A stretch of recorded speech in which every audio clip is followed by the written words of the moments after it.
in North Carolina.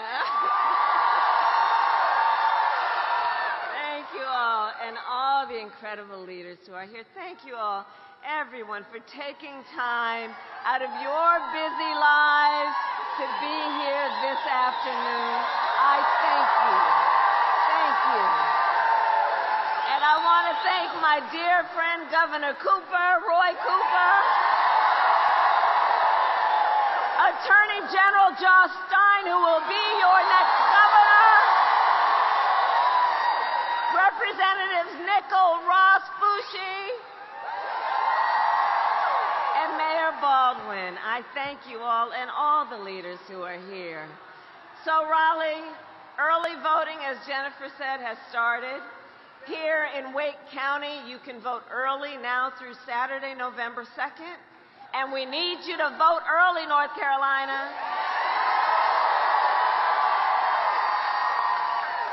Because we have just 6 days left in one of the most consequential elections of our lifetime. And we have work to do. But we like hard work. Hard work is good work. Hard work is joyful work. And make no mistake, we will win. We will win. Yes, we will. And we will win. We will win because when you know what you stand for, you know what to fight for. And we know we have an opportunity in this election to turn the page on a decade of Donald Trump, who has been trying to keep us divided and afraid of each other. We know that is who he is, but North Carolina, that is not who we are. That is not who we are. And it is time for a new chapter where we stop with the pointing fingers at each other and instead let us lock arms with one another, knowing we have so much more in common than what separates us. It is time for a new generation of leadership in America. And I am ready with you. I am ready to offer that leadership as the next President of the United States of America.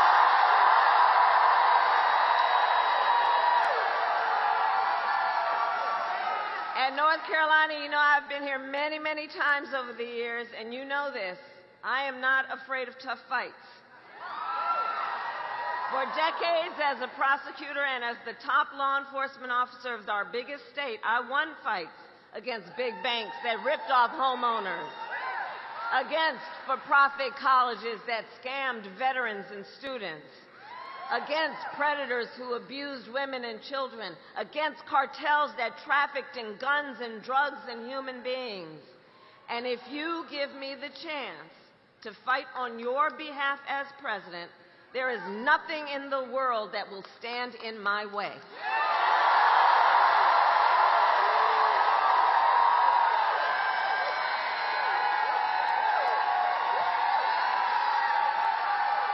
And look, we know who Donald Trump is. This is not someone who is thinking about how to make your life better. This is someone who is unstable, obsessed with revenge, consumed with grievance, and out for unchecked power. In less than 90 days, either he or I will be in the Oval Office.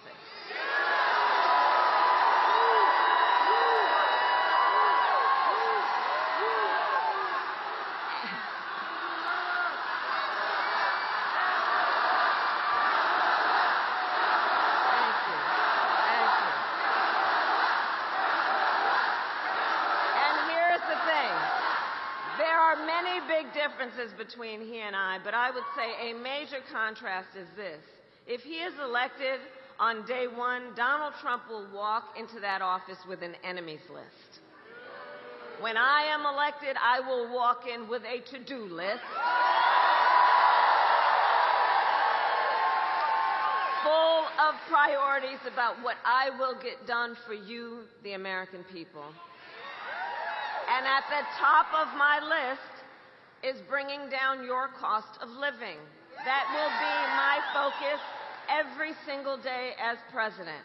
I will give a middle-class tax cut to over 100 million Americans. Enact the first ever federal ban on price gouging on groceries.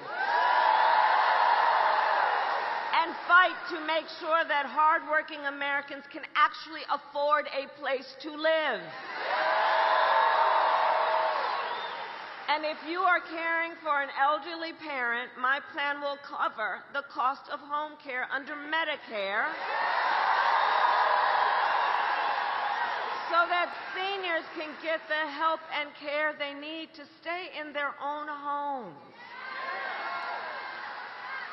And my plan will lower the cost of child care, cut taxes for small businesses, and lower health care costs, because I believe health care should be a right and not just a privilege of those who can afford it.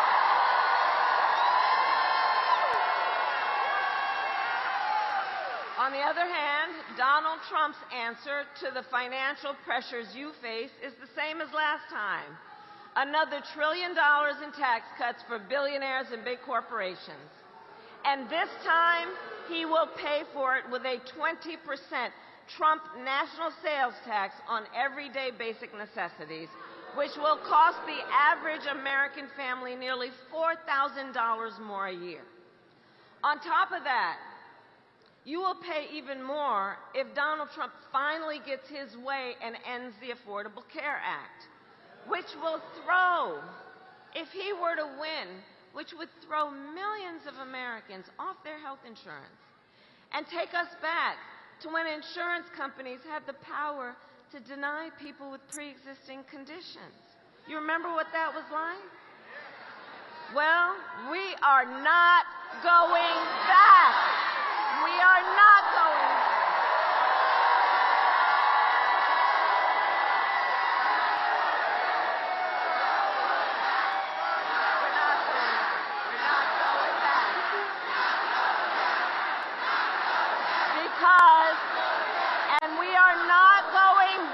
Because ours is a fight for the future. And it is a fight for freedom.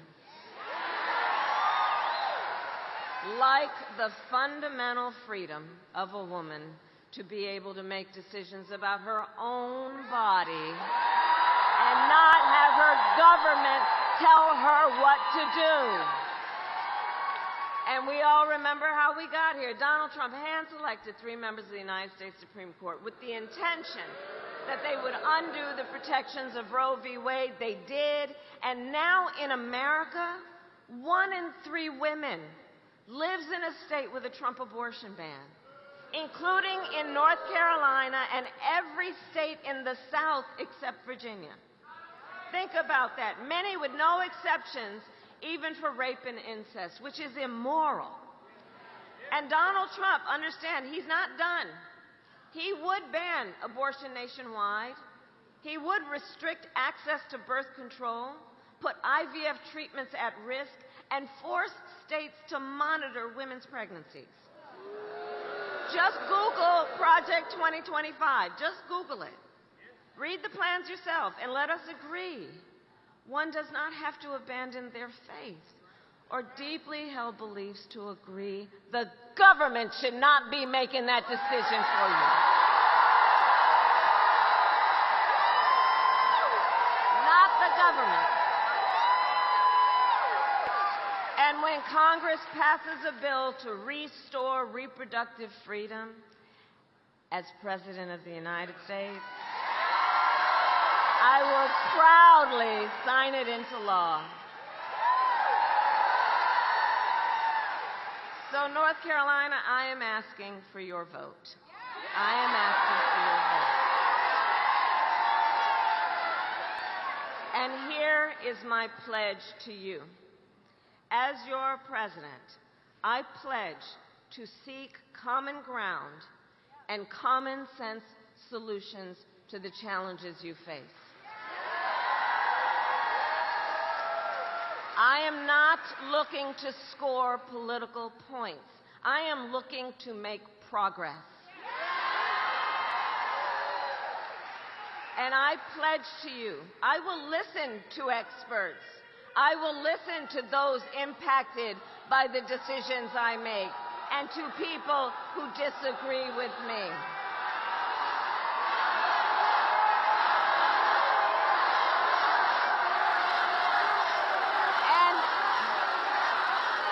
And importantly, and Raleigh,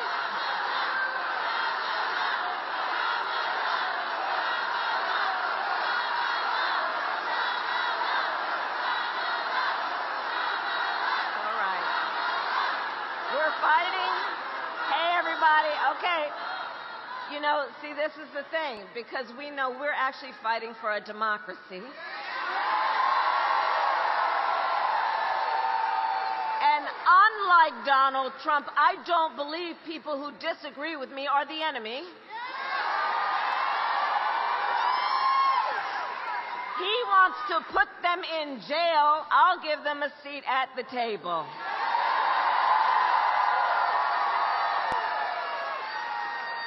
And I pledge to be a president for all Americans and to always put country above party and self.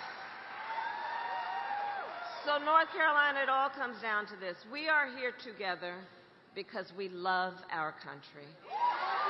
That's why we are here. And when you love something, you fight for it. And I do believe it is one of the highest forms of patriotism to fight for the ideals of our country and to fight to realize the promise of America. And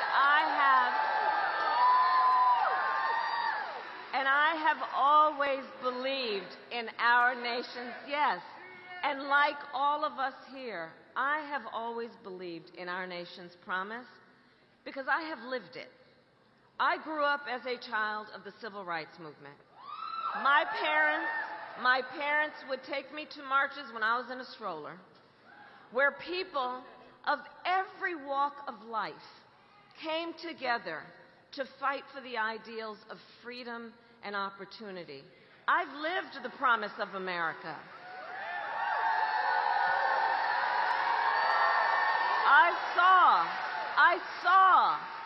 I saw how hard my mother worked to give her daughters the same chances our country gave her. Growing up, I was blessed to have family by blood and family by love who instilled in me the values that have always defined our nation best.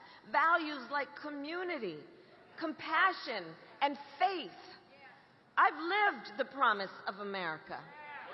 And I've spent my life fighting for the people who have been hurt and counted out, but never stopped believing in our country that anything is possible. I've lived the promise of America. And I see the promise in all of you. In the women who refuse to accept a future without reproductive freedom. In the men who support them. In Republicans who never voted for a Democrat before but put the Constitution of the United States before party.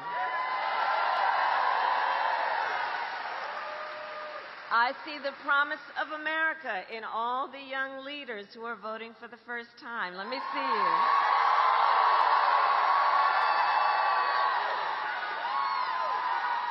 I love you guys, because you are rightly impatient for change. young leaders, you've only known the climate crisis and are leading the charge to protect our planet and our future. You young leaders who grew up with active shooter drills, who are trying to keep our schools safe. You who have known fewer rights than your mothers and grandmothers and are standing up to fight for freedom, to make your own decisions about your own bodies. None of this for you young leaders is theoretical. This is not theoretical for you. It is not political for you. For our young leaders, this is your lived experience. And I see you, and I see your power. And I am so proud of you.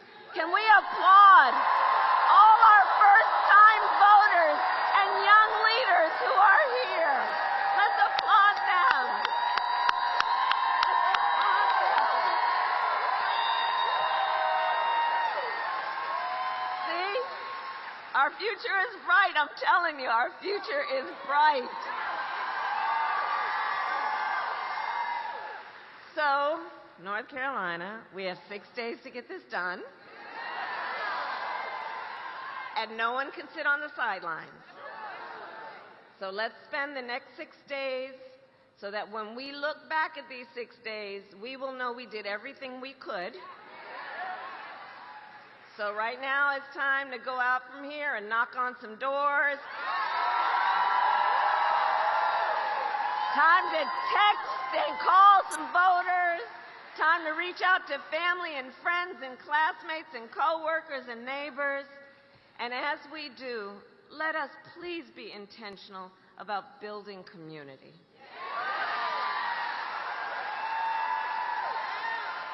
Let us please be intentional about building coalitions. Because through all of that, we strengthen our nation. Because we know and will always remember the vast majority of us have so much more in common than what separates us.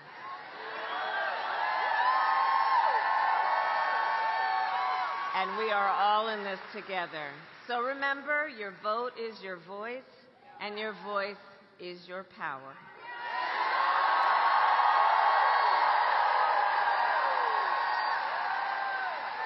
So, North Carolina, I then ask you, are you ready to make your voices heard? Do we believe in freedom? Do we believe in opportunity?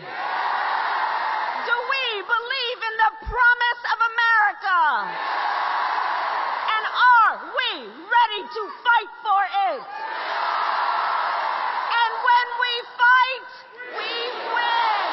God bless you, and God bless the United States of America.